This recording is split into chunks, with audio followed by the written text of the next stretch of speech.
Assalamualaikum warahmatullahi wabarakatuh. Kami dari kelompok 3 akan mempresentasikan tentang struktur protein yang disusun oleh Dwi Yuni Kartika, Sinta Agustina, dan Riza Latunadila.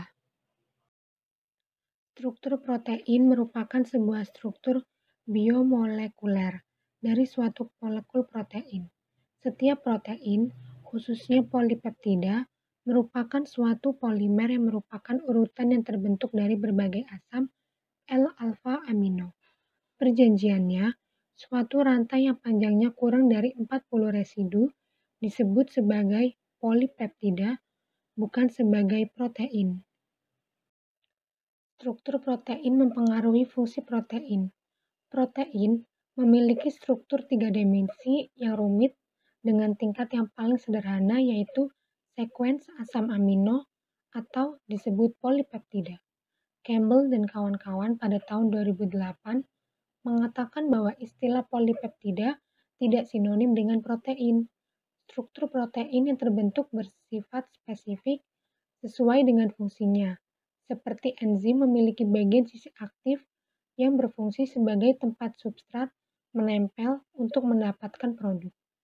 Protein memiliki kesamaan tingkat struktur yang sama dan saling bertumpukan, yaitu struktur primer, struktur sekunder, struktur tersier, dan struktur kuartener, yang tersusun atas 2 atau lebih rantai polipeptida.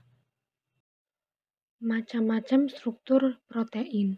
Yang pertama ada struktur primer. Struktur primer protein merupakan struktur yang paling sederhana dari protein yang tersusun atas asam amino dari N-terminal ke C-terminal dan dihubungkan dengan ikatan peptida. Contoh struktur primer dapat dilihat pada transseri N, yaitu jenis protein globular dalam darah. Protein ini terdiri atas 4 polipeptida identik dengan jumlah asam amino 127 AA. Struktur primer protein ditentukan oleh ikatan kovalen antara residu asam amino yang membentuk ikatan peptida dengan penulisan sama seperti penulisan molekul senyawa organik. Selanjutnya, struktur sekunder. Ada struktur sekunder protein. Polipeptida terlibat secara berulang dan membentuk pola-pola yang berperan dalam pembentukan protein secara keseluruhan. Struktur sekunder terbentuk karena adanya ikatan hidrogen pada bagian tulang punggung polipeptida atau backbone. Ada 2 struktur sekunder utama, yaitu alpha helix dan beta sheet.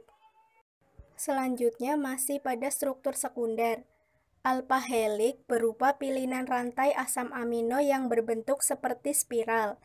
Pada struktur alpha helix, ikatan hidrogen terdapat pada antara atom O pada gugus CO dan atom H pada gugus NH.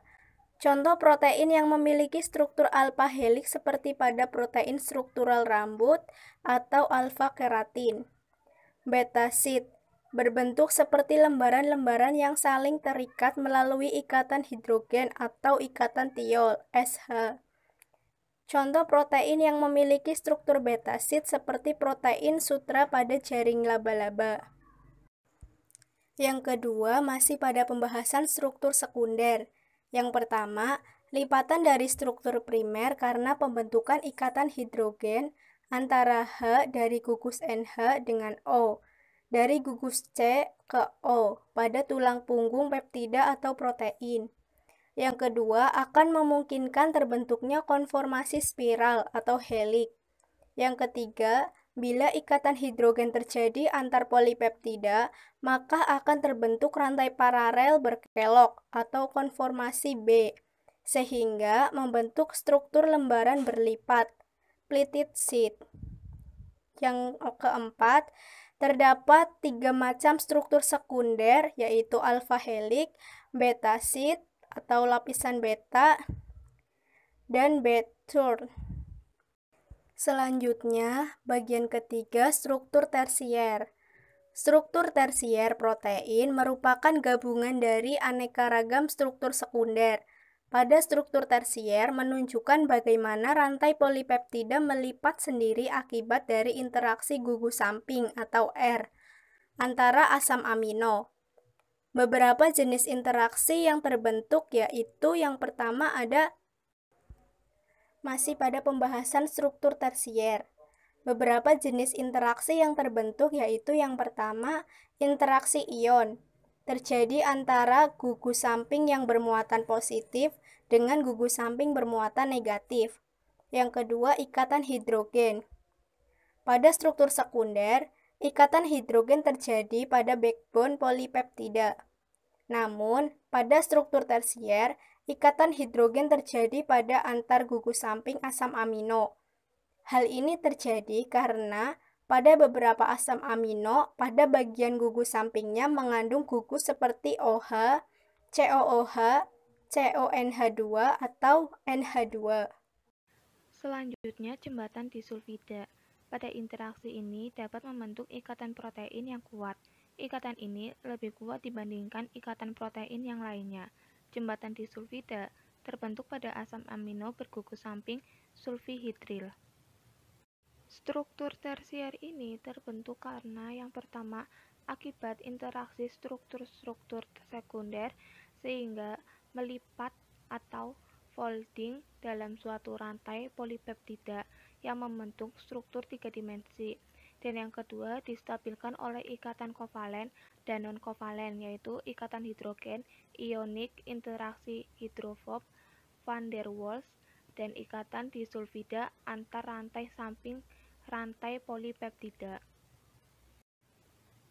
Yang keempat, struktur kuartener. Struktur kuartener adalah struktur keseluruhan protein yang merupakan hasil agregasi dari subunit-subunit polipeptida atau struktur tersier. Contoh dari struktur kuartener adalah yaitu pada protein seperti protein globular lengkap yang tersusun atas 4 polipeptida. Hemoglobin merupakan salah satu jenis protein globular yang terdiri atas 2 subunit polipeptida berbentuk alfa helix dan 2 lainnya berbentuk beta set. Setiap subunit terdiri atas non-polipeptida yang disebut dengan hem dan 1 atom besi yang mengikat oksigen. Struktur kuartener yang pertama pada umumnya protein globular dengan BM lebih dari 50.000 Dalton merupakan suatu oligomer yang dibentuk dari beberapa polipeptida.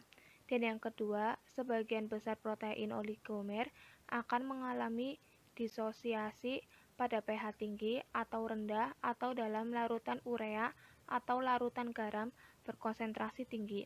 Dan yang terakhir, ketiga, denaturasi protein globular ini terjadi akibat disosiasi rantai polipeptida dan merenggangnya rantai polipeptida. Sekian presentasi dari kelompok 3, kurang lebihnya mohon maaf. Wassalamualaikum warahmatullahi wabarakatuh.